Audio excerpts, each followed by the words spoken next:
everyone. Welcome back to another episode of the Outside Line Podcast. The Outside Line Podcast. Outside Line Podcast. Hang on to her, buddy. There's still three. He got him. He's It just makes sense. It's too logical for them, for NASCAR, though. Carson. I'm glad you hear us, NASCAR. Make sure you keep listening. We'll see what happens. I'm going to take a breath here. That was a long rant. Those cars are a lot tougher than an F1 car. Yeah, that's what I like about IndyCar. You really need the spotter. This is going to be fun. So Cup Series was in Nashville this weekend, Music City. I wanted to go, but I didn't also want to spend like $300 on tickets just to suffer all day in the heat. Anyway, so Ross Chastain, the Watermelon Man, finally broke his long winless drought dating back to April of 2022 at Talladega, finally getting a win on the season in Trackhouse's hometown from the pole, too.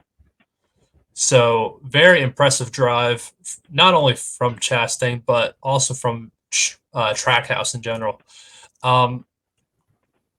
Mason, what are your thoughts on just Chastain finally breaking his winless drought, and has his driving style changed since Dover earlier this year?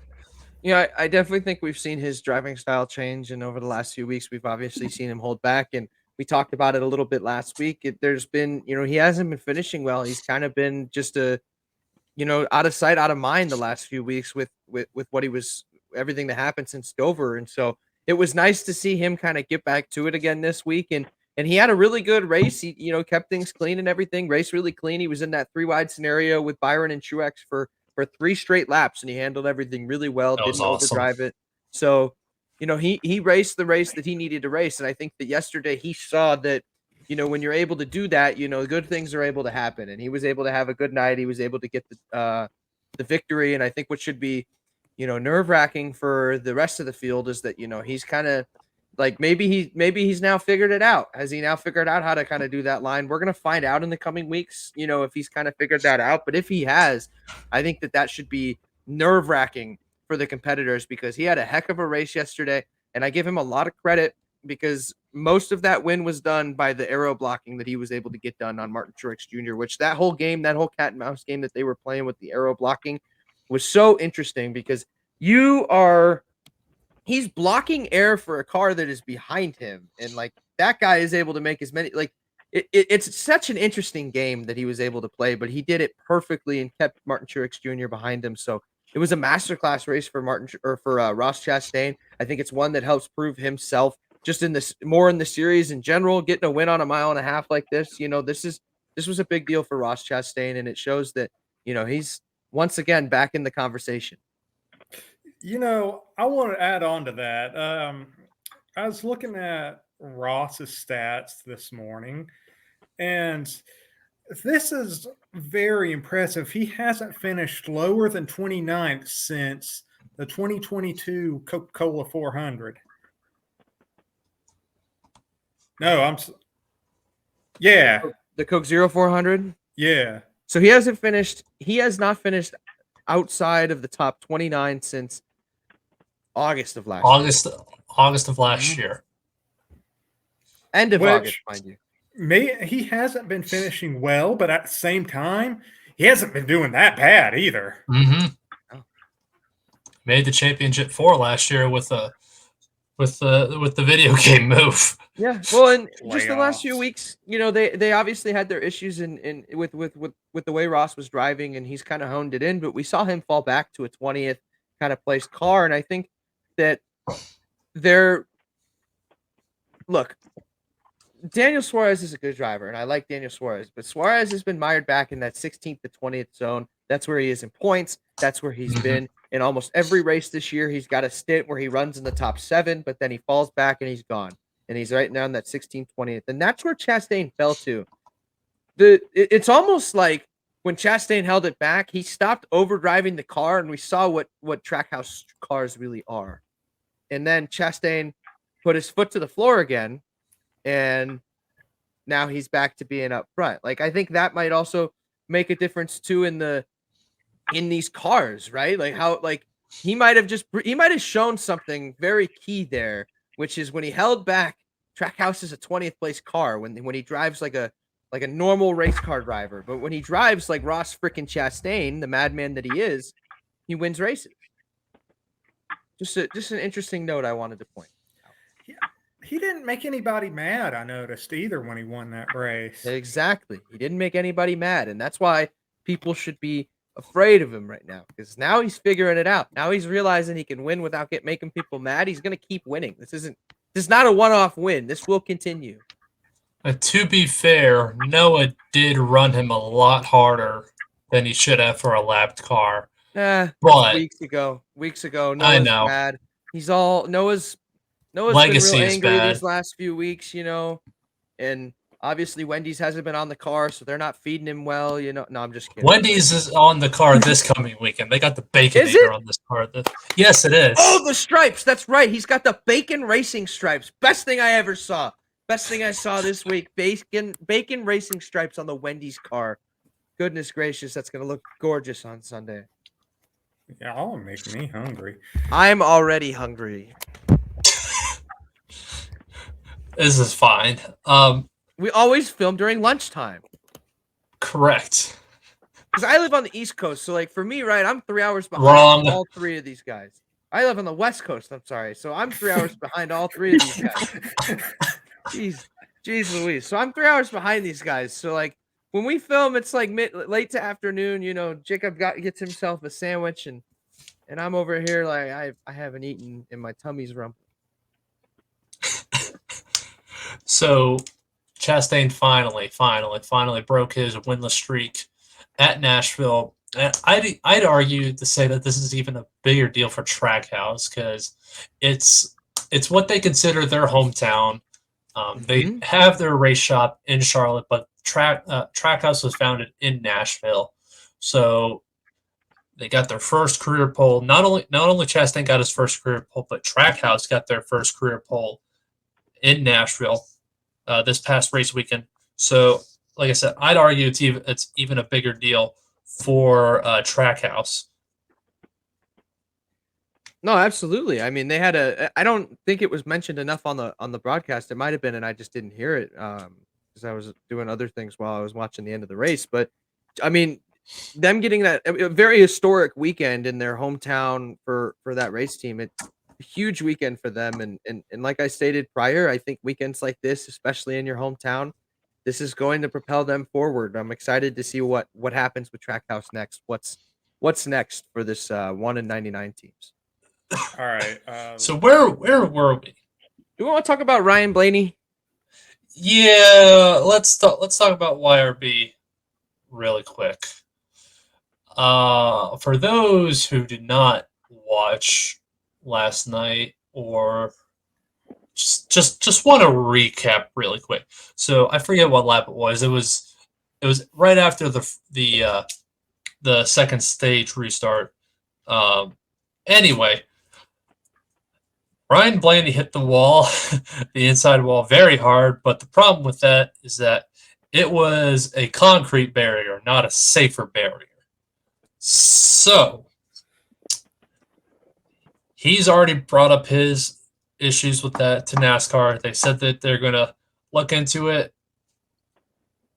I'm upset with it, but my thing is that if, and I hate to draw comparisons to this, and I really do, is if Ryan Preece, was okay after his Talladega crash with Larson, then I feel like Blaney could be okay for next week for Chicago, but like I said, it was an unprotected concrete barrier. And that was the most damage I've seen to a front end for a next-gen car, aside from Ryan Preece. Yeah, that was very concerning. And honestly, I would be mildly surprised if he races next week because that was a hard hit. And like you said over the group chat, he was asking for help on the radio, which that's not a good sign. He did do the interview afterwards, and he looked okay. He looked a little loopy. Maybe that's not the right word, but he didn't look 100% at the interview. But at the same time, I would be surprised if he races. Mildly surprised. I think it's the whole situation was really weird. The way the wreck went down, I said it in the chat, but I mean Brad just like fell asleep at the wheel or something, and then he tried to blame it on William. Allow me to just like, here we go. We got a rant. Bro, Brad blamed it on Willie B, and Willie didn't do anything wrong. Okay? Like, William was ready to go. He was up on the wheel. He's like, all right, it's a restart. We should get ready to go. Pace car's off. And Brad just was eating nachos or something. I don't know. Like, he just didn't go. And then Brad in the radio's like, well, my hand bounced off the shifter because I got hit so hard from behind. Well, fool, you should have already shifted. Like, your hand bounced off the shifter, but you should have already been shifted because you were already falling back, and then he just got swallowed up. I mean, it's even more evident with the way the field swallowed him up, and then it all went down. I was just like, my God, like, don't blame Willie B, all right? Hashtag free Willie. Like, why are we blaming Willie B right now? Like, he did nothing wrong other than be awake at the wheel. I'm sorry that Brad didn't take a 5-hour energy before the race and he fell asleep, but this it pisses me off because this whole freaking wreck shouldn't have happened if freaking Brad Keselowski wouldn't fall asleep behind the wheel and then didn't blame it on somebody else. Are you going to jump him like Matt Kenseth did? No. I like Brad Keselowski. I don't have problems with him, and I give RFK credit. I do. They've got both cars in the top 17 right now.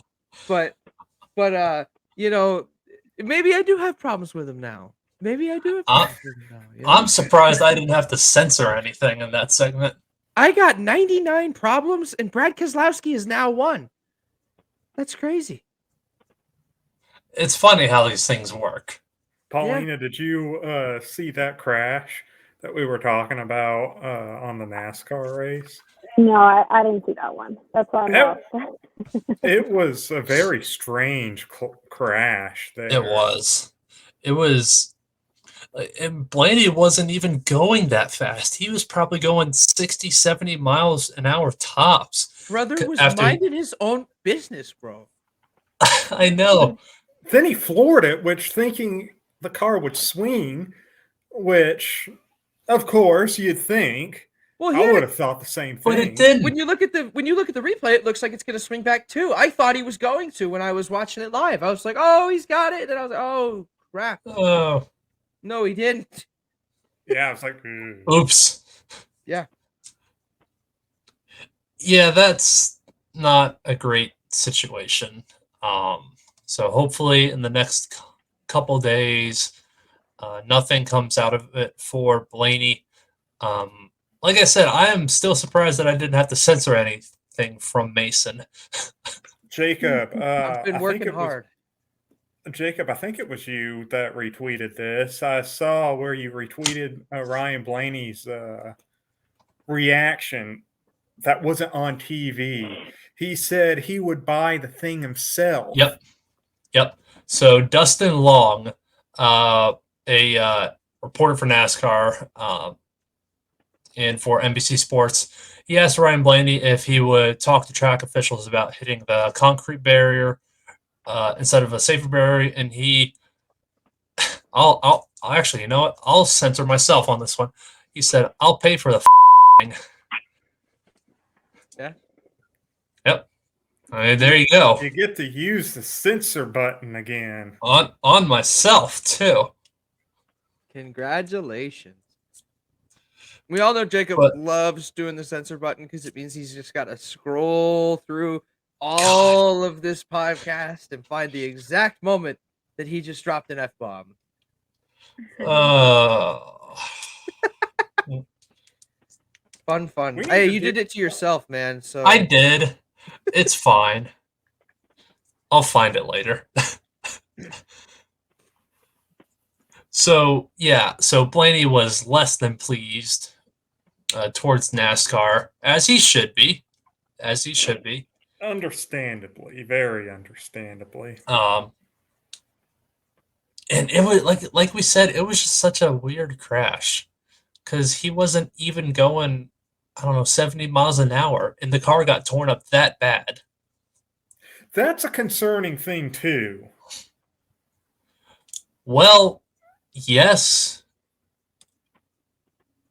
but it's also kind of a good thing because, as they always say, the more the car crushes, the less energy is going towards the driver. So it's kind of a double-edged sword.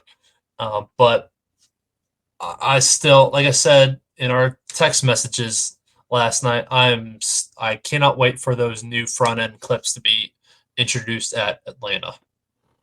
absolutely, I think it's gonna make a big difference, especially in hits like that. Yeah, but still, that still kind of concerned me a little bit because it still was a hard hit. Mm-hmm. And let's think about last gen.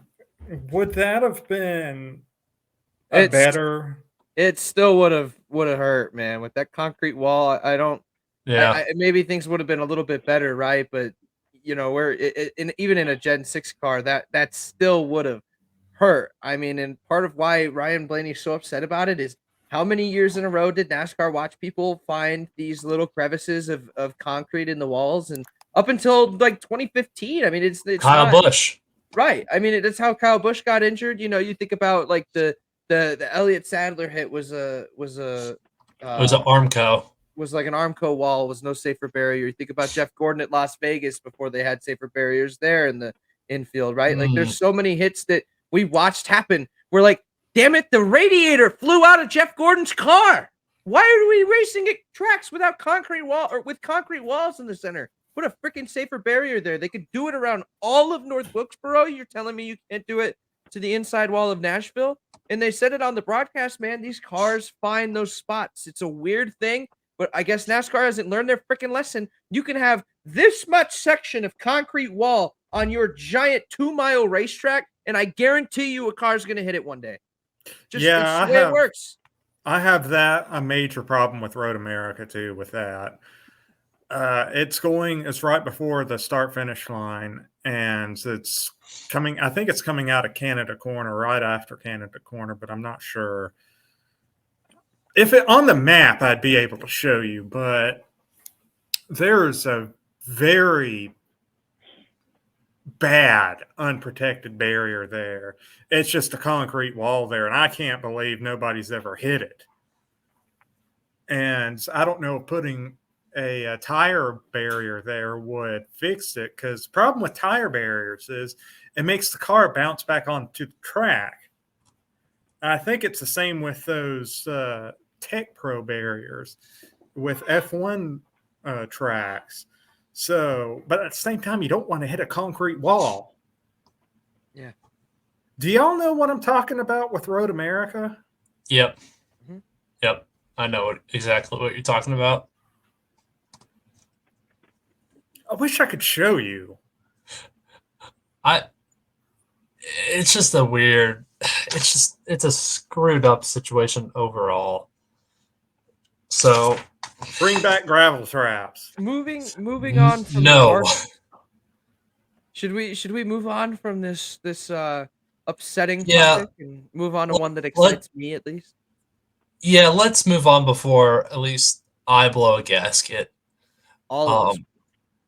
So Mason, I know that our next race literally hits close to home with you. Chi-Town, baby. Yes, sir. For those folks that don't know, watching the podcast, I grew up in Chicago. As a kid, right, when I lived in Why? Chicago until I was 11, 12 years old. Why? Why? That's just where my family lived, man. I don't know. That's just where I was born. I was born in Joliet, Illinois. I don't know what to tell you, but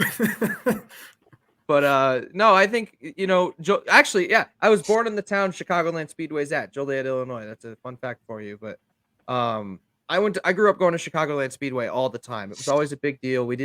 I didn't get to go to the races. I didn't see my first race until Phoenix. I never saw an actual cup race there. I saw a truck race there once, but I never saw a cup race. So we used to go for qualifying. This qualifying used to be open on like Saturday, and everybody would come in and we'd go to all the haulers and everything. And so I'd always go for qualifying. And I loved getting to go to Chicagoland. It was always like the most exciting weekend of the year. I lived so close to it that you could see the blimp from my house. Fun fact. I mean, that's how close I lived Wow. to the racetrack. You could see the blimp from my house. So it was super cool back in the day. And it was so sad when the track left. So to see the Chicago street course now come onto I know a lot of people aren't looking forward to it and this and that, but honestly, I haven't been this excited for a race in a while. Just it's a little gimmicky, but I've seen some people make some good points this week talking about like if this race is successful, this is this could be another big race for NASCAR that people look at, and I'm just hoping for the best. And I think that we could have a successful race this week, but I think just the spectacle of it all is going to be really cool. And I'm really looking forward to, I'm hoping, it was mentioned a couple times on the broadcast last night. I cannot wait to see whoever wins jump into the Buckingham Fountain. It's going to be wonderful.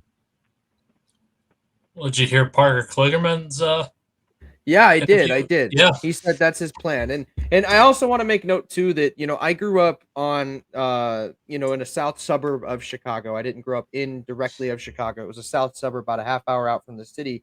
And when we used to go to the city, the section, the areas that we used to always go to are the exact area that they're racing at, right over there by Buckingham Fountain. It's the places that I've been to most often in the city. I've only been up Sears Tower one time, okay? But I've been to the Bean and Buckingham Fountain dozens of times. So they're racing in an area that I know very well personally, and I think it's just ultimately it's just really exciting. It's a super exciting thing, and I know that there's a lot of people that have been very negative about it, but I'm looking at it from a positive perspective. If I think it's going to be a fun weekend, I think it's going to be a good weekend, and boy, I can't wait to see these guys race on the awful, awful, awful rough streets of Chicago. Man, I don't know. To me, it just sounds like a terrible idea. Yeah, I'm not looking forward to it. Just like NASCAR at Long Beach.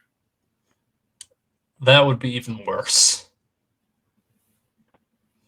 The absolute worst is NASCAR at Monaco. I would love to try out a test session at that, but that requires effort. I might try that on Assetto Corsa actually later on. I literally don't think you could like get the car to make some of the turns. Like it wouldn't. You could. Yeah. It wouldn't turn. Like when you go that downhill section, there's no way it gets through there. If that through the hairpin, Yeah, I don't think it would fit. There's no way. There's no way it gets through that section.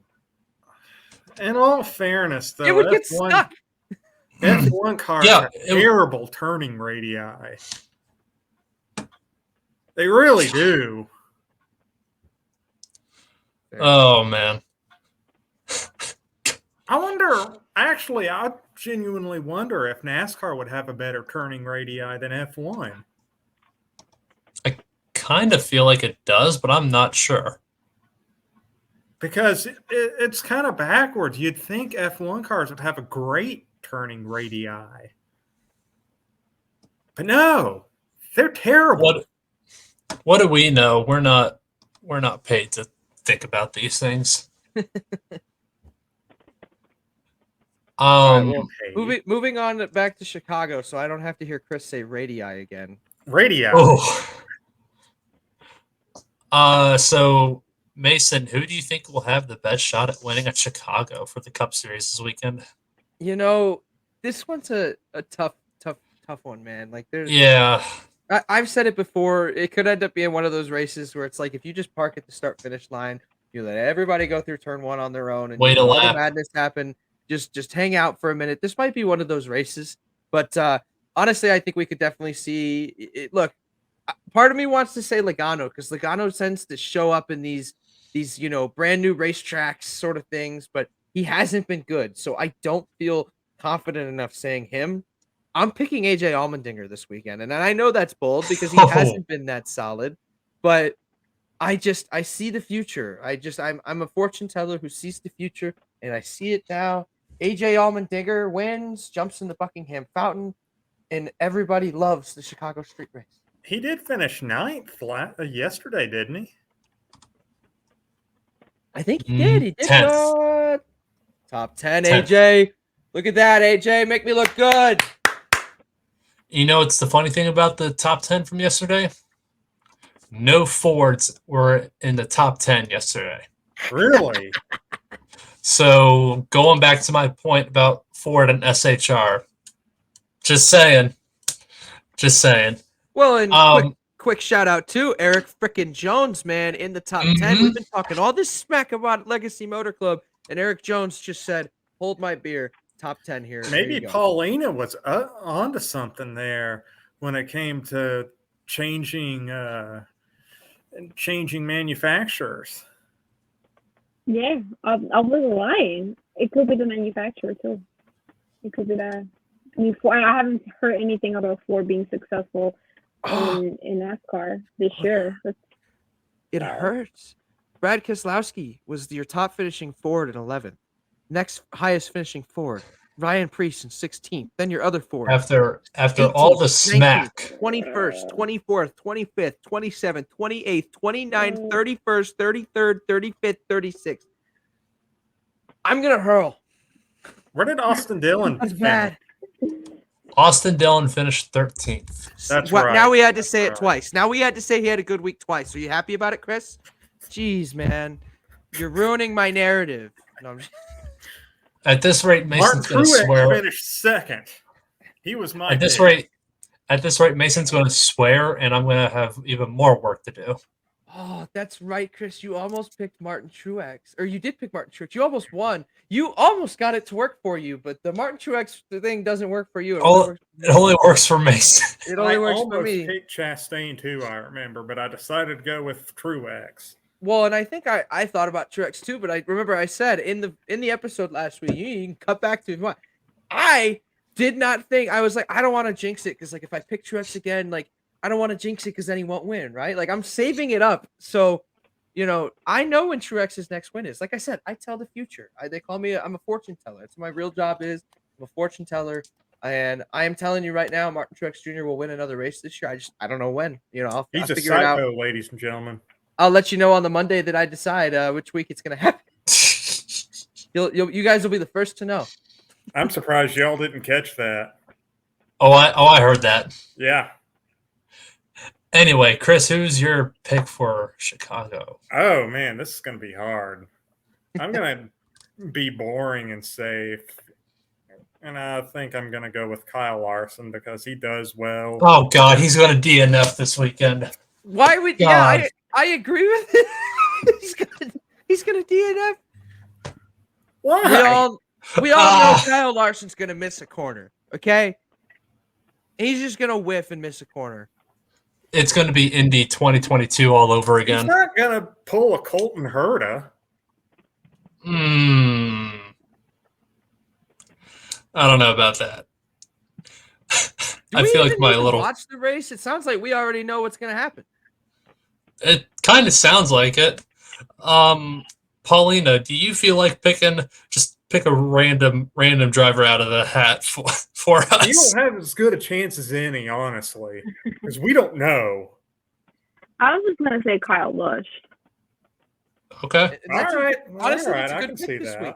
Kyle's got a lot going for him right now, and dang it, he could have another solid weekend this weekend because they need some help on the road courses. How many road courses did that A-car win last year? 2. 3? 2? Yeah. 2. That car he's driving won 2 road course races last year. He wasn't driving the 8, though, last year, was he? Reddick was, but the car he's... okay. Yeah.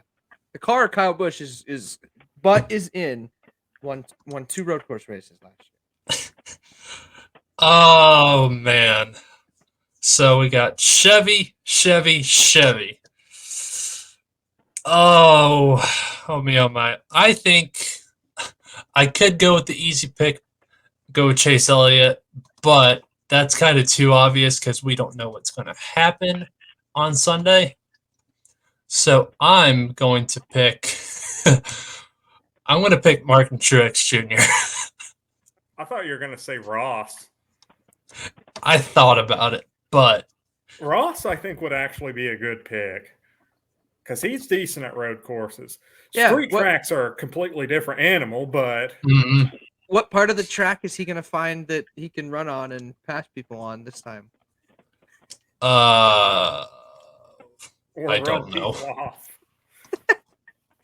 He's just gonna like find a completely different road to race on. I can just imagine him pulling a Dale and just trying to rattle somebody's cage. I'm the only one that can remember old Dale rattling people's cage. I have a dad that watched NASCAR. Anyway, so some very interesting names on the entry list this coming weekend. Jenson Button is in for Rick Ware Racing this weekend. Andy Lally is also in for Rick Ware Racing. Josh Bilicki is in the 78 car. Jimmy Johnson is back in for Legacy. And Shane Van Gisbergen is in Project 91 car. So a very diverse field, once again, much like at COTA. So it's either going to be a great race or it's going to be a terrible race. Hey, you know, it's going to be great. It's going to be terrible. But as somebody that is from Chicago, I never would have thought that seeing NASCAR, I never would have thought I'd see a Cup Series car racing down Lakeshore Drive. But here we are. We're coming to it this weekend. It's so crazy. It's going to be quite exciting for me. I'm kind of surprised Rodney Sandstorm didn't get a ride. So am I, honestly. I actually would think he might do pretty good. I thought he would have been, a good contender for the Project 91 car, but that deal was signed before, the Chase Elliott injury. So it would have been interesting to see if Jordan could have gotten a ride for the Xfinity race with Colleague. But speaking of Colleague, Justin Marks is running the Xfinity race for Colleague. That's right. I forgot. We talked about it last week in the Coming to the Line segment a little bit. But yeah, Justin Marks in the 10 car. Holy moly, he's not going to do well. Wow. I'm sorry. Wow. Watch him get dumped by Ross. Jeez. He's gonna finish like 10th, 11th. Like he's not gonna blow anybody out of the water or anything. He's just gonna have a solid day in the 10 car. Just watch him win. Exactly. Nah, Parker's winning. I would love for Parker to win and then Parker's jump winning. into the fountain. Yep. I want to see Parker and AJ win. Parker wins on AJ Saturday. racing. AJ wins on Sunday. Is AJ racing in the Busch series? He might be. I'd imagine. Let me look. Potcross just tweeted out. Xfinity. It hasn't been Busch series for 20 years, and I keep calling it Busch series. And you make that same comment every time you do too. I know. It does not sounds look like right. It does not look like that Allmendinger is running the Xfinity series, but Miguel Capeludo is running for Junior Motorsports. I thought you were going to say Miguel Cabrera. Yes. Yeah, me too. Yes, Miguel Cabrera is secretly making a surprise entry. He might do pretty well. Yeah, he might. He might actually do better than Miguel Capeludo. You never know. So I think if we have any extra comments to add on, I think that'll do it for us. I think that's it. I was going to add on something, but I completely forgot. Man, that's the story of my life. It's kind of like when you're playing The Sims and you're about to do something, but somebody cancels the action thing that you're about to do. All But right. anyways, yeah. I think that'll be So, it for us, guys. how's life? Awkward Great. pause. It's fine. Guys, I think that'll do it. Like I asked, no other comments? Questions. Okay. I comments, want to anything give a huge thank you to our first ever guest on the Outside Line That's right. podcast, to Paulina. Definitely. Thank you for joining us today, Paulina. We appreciate it, and we appreciate your F1 insight and getting to hear your thoughts and stuff like that. So thank you so much for hopping on and with us today. having somebody that's actually been to a race too. Mhm. Oh, thank you. Yeah, thank you for having me on. I appreciate it. I had a good time. I like discussing F1. Yeah, you should come back again. Definitely. If you ever wanna be on, just message one of us. Yeah, of course. I'll let you That- know when I'm available next. Maybe after a race weekend would be better. Definitely. That door will always be open. So, Thank you. guys, where can we find you on social media, specifically Twitter or Instagram, and on BSP? Who wants to go first? You. That'd be you, my friend. Okay. All right. So my Twitter account is CJ Outside Line. I've been actually doing a lot better with retweeting stuff and being active. But like I said, I don't do anything much on Twitter. I just retweet things I think are cool. But anyways, also you can follow me on Christopher Shoemaker at the Backsports page. And I am actually currently working on a NASCAR article as we speak. I have it like 90% finished. So be on the lookout for that. Heck yeah, guys. You guys can find me at Mace Hollywood on Twitter. You guys can also find my link tree there. It's going to take you to all my articles over on the Backsports page, where I do write for football, write for some NASCAR as well. So make sure you guys are looking there, and I appreciate the support. You can follow me on Twitter, Paulina_Viro. Also on my Twitter bio, you can there's a link to my articles. Mainly, you're going to see me on the soccer page. I'm starting to help out with some baseball, so I may put some baseball content, and hopefully soon I can put some F1 content. But yeah, you can follow me there.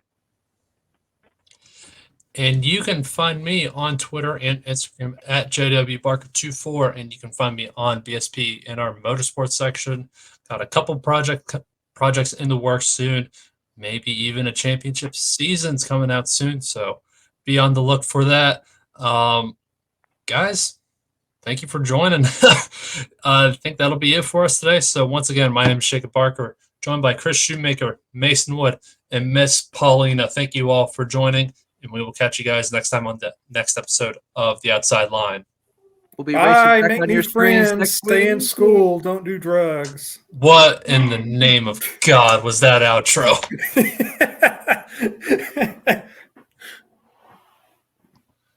Hey everyone, thanks for watching this most recent edition of the Outside Line podcast. If you like what you heard, make sure to check us out on Spotify at The Outside Line. And if you liked Christopher, Jacob, and I's opinions, make sure to check us out on Backsports page for more articles and opinions about F1, NASCAR, and IndyCar. Thank you again for watching The Outside Line.